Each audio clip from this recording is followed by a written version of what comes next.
बारामती आणि राहुरी विधानसभा पोटनिवडणुकीसाठी उमेदवारी अर्ज भरण्याच्या शेवटच्या दिवशी नाट्यमय राजकीय घडामोडी घडल्या। बारामतीची पोटनिवडणूक जाहीर झाल्यापासून लढण्यावर ठाम असलेल्या आणि अजिबात माघार घेण्याच्या मनस्थितीत नसलेल्या लक्ष्मण हाके यांनी शेवटच्या क्षणी पोटनिवडणुकीतून माघार घेतली। तर राहुरीतही अक्षय कर्डिले यांच्या विरोधात राष्ट्रवादी काँग्रेस शरद पवार पक्षाकडून किंवा वेळ प्रसंगी अपक्ष लढण्याची तयारी करणाऱ्या प्राजक्त तनपुरे यांनीही अचानक माघार घेतली। या दोन्ही घटनांमुळे पोटनिवडणुकीत मोठा ट्विस्ट आला आहे।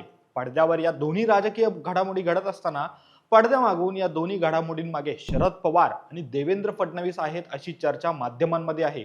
पण अशी चर्चा का होत आहे? प्राजक्त तनपुरे आणि लक्ष्मण हाके यांनी ऐनवेळी निवडणुकीतून माघार घेण्याचं खरं कारण काय? प्राजक्त तनपुरे यांना भाजपकडून कोणती ऑफर असू शकते का? शरद पवारांनी तनपुरे यांना डावलण्याचं कारण नेमकं काय आहे? तसंच लक्ष्मण हाके यांना भाजप आणि राष्ट्रवादी काँग्रेस अजित पवार पक्षाकडून नक्की कोणता शब्द दिला गेला असेल? या सगळ्या प्रश्नांची उत्तरं समजून घेऊ या व्हिडिओमधून। नमस्कार, मी अरविंद आणि तुम्ही पाहतात महाराष्ट्र कट्टा।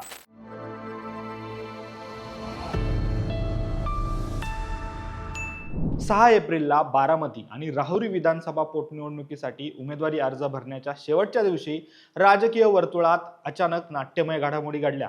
बारामतीमध्ये सहानुभूतीची लाट असली तरी ओबीसी समाजाच्या प्रश्नांकडे लक्ष वेधण्यासाठी उपमुख्यमंत्री सुनेत्रा पवार यांच्या विरोधात निवडणूक लढवण्याची भूमिका घेणारे ओबीसी आंदोलक लक्ष्मण हाके यांची कृषी मंत्री दत्तात्रय भरणे आणि बारामतीमधला अजितदादांचा जवळचा मित्र किरण गुजर यांनी भेट घेऊन समजूत काढली। इतकंच नाही तर स्वतः मुख्यमंत्री देवेंद्र फडणवीस, उपमुख्यमंत्री एकनाथ शिंदे आणि उमेदवार असणाऱ्या उपमुख्यमंत्री सुनेत्रा पवार यांनीही लक्ष्मण हाके यांना फोन केला आणि उमेदवारी अर्ज दाखल न करण्याची विनंती केली। त्यामुळे लक्ष्मण हाके यांनी निवडणुकीतून माघार घेतली। पण हाके यांनी माध्यमांशी बोलताना असं सांगितलं, माघार घेतली म्हणजे संघर्ष संपला असं होत नाही, माझा लढा सुरू राहील।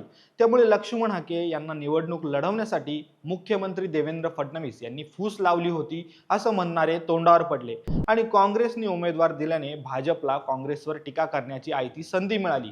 पण राजकीय महत्त्वाकांक्षा ठेवून निवडणूक लढवण्याची भाषा करणारे लक्ष्मण हाके यांनी सहजासहजी माघार घेतली असं जरी दिसत असलं तरी येत्या काळात सरकारी महामंडळावर हाके यांना सरकारकडून संधी दिली जाऊ शकते। कारण ओबीसी आंदोलक म्हणून जरी हाके यांनी सरकारवर नाराजी व्यक्त केली असली तरी निवडणूक जिंकण्यासाठी ओबीसी समाजाची मतं ही प्रत्येक राजकीय पक्षाला हवी आहेत आणि त्यामुळेच हाके यांना शब्द दिला असल्याची शक्यता आहे।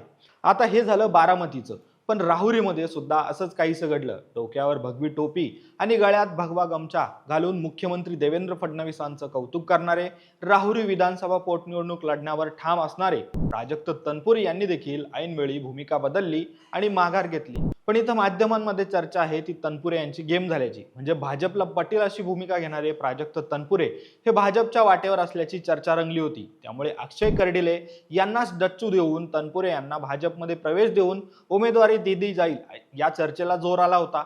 पण भाजपच्या वरिष्ठ नेत्यांनी स्थानिक भाजप कार्यकर्त्यांचा रोष ओढावून घेऊन जागा गमावण्यापेक्षा अक्षय कर्डिले यांनाच उमेदवारी दिली। यामुळे प्राजक्त तनपुरे राष्ट्रवादी काँग्रेस शरद पवार पक्षाचे संभाव्य उमेदवार असतील असं सगळ्यांना वाटत होतं। पण प्राजक्त तनपुरे नॉट रिचेबल झाल्याच्या बातम्या आल्या आणि दुसऱ्याच घडीला प्राजक्त तनपुरे यांच्या ऑफिसमध्ये भाजपचे प्रदेशाध्यक्ष रवींद्र चव्हाण आणि मंत्री राधाकृष्ण विखे पाटील हे दिसले। रवींद्र चव्हाण आणि राधाकृष्ण विखे पाटलांनी 20 मिनिटं तनपुरे यांच्यासोबत बंद दाराआड चर्चा केली आणि त्यानंतर ही पोटनिवडणूक लढणार नसल्याचं तनपुरेंनी माध्यमांपुढे जाहीर केलं। पण तनपुरेंवर भाजपकडून मॅनेज होण्याची वेळ का आली? तर बंद दाराआड झालेल्या चर्चेदरम्यान तनपुरे यांनी रवींद्र चव्हाण आणि राधाकृष्ण विखे पाटील यांच्यासमोर राहुरीच्या प्रगतीसाठी काही मुद्दे मांडले। या सर्व मुद्द्यांना रवींद्र चव्हाण आणि मंत्री राधाकृष्ण विखे पाटील यांनी सकारात्मक प्रतिसाद देत त्या मागण्या मान्य केल्या। इतकंच नाही तर स्वतः मुख्यमंत्री देवेंद्र फडणवीस यांनी सुद्धा प्राजक्त तनपुरे यांच्याशी फोनवरून चर्चा केली आणि त्यामुळेच प्राजक्त तनपुरे यांनी ऐन वेळेला शरद पवारांची गोची केली अशा देखील बातम्या आल्या।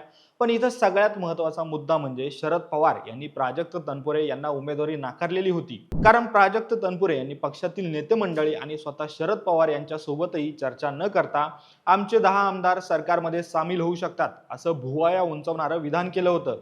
तसेच भगवी टोपी आणि भगवा गमछा घालून भेटीगाठी घेतल्या होत्या। यामुळे शरद पवार हे तनपुरे यांच्यावर नाराज झाल्याची माहिती समोर आली आहे। त्यामुळेच प्राजक्त तनपुरे यांची भाजपच्या नेत्यांनी भेट घेतल्यानं शरद पवारांनी शेवटच्या क्षणी अक्षय कर्डिले यांच्या विरोधात शिवसेनेचे गोविंद बोकाटे यांना तुतारी चिन्ह देऊन मैदानात उतरवलं। त्यामुळे राहुरीची ही निवडणूक चुरशीची होणार असल्याचं बोललं जात आहे। पण सगळ्यात मेन मुद्दा म्हणजे प्राजक्त तनपुरे यांच्या भविष्यातील राजकीय प्लॅनचा।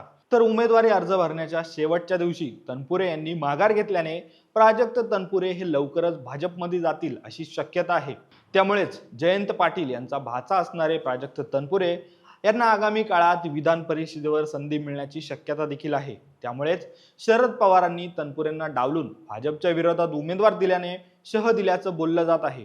यामुळे 6 एप्रिलला बारामतीत आणि राहुरीत पडद्यामागे आणि पडद्यावर ज्या काही राजकीय घडामोडी घडल्या त्यानंतर आता 9 एप्रिल पर्यंत काँग्रेस आणि राष्ट्रवादी शरद पवार पक्षाचे उमेदवार माघार घेणार का, की 23 एप्रिलला बारामती आणि राहुरीत मतदारांना मतदान करावं लागणार हे पाहावं लागेल। दरम्यान तुमच्या या सगळ्या राजकीय घडामोडीवर काही प्रतिक्रिया असतील तर कमेंट बॉक्समध्ये नक्की लिहा। हा व्हिडिओ आवडला असेल तर व्हिडिओला शेअर करा, लाईक करा आणि असेच महत्त्वाचे राजकीय व्हिडिओ पाहण्यासाठी आमच्या महाराष्ट्र कट्टाला तुम्ही नक्की सबस्क्राईब करा। धन्यवाद।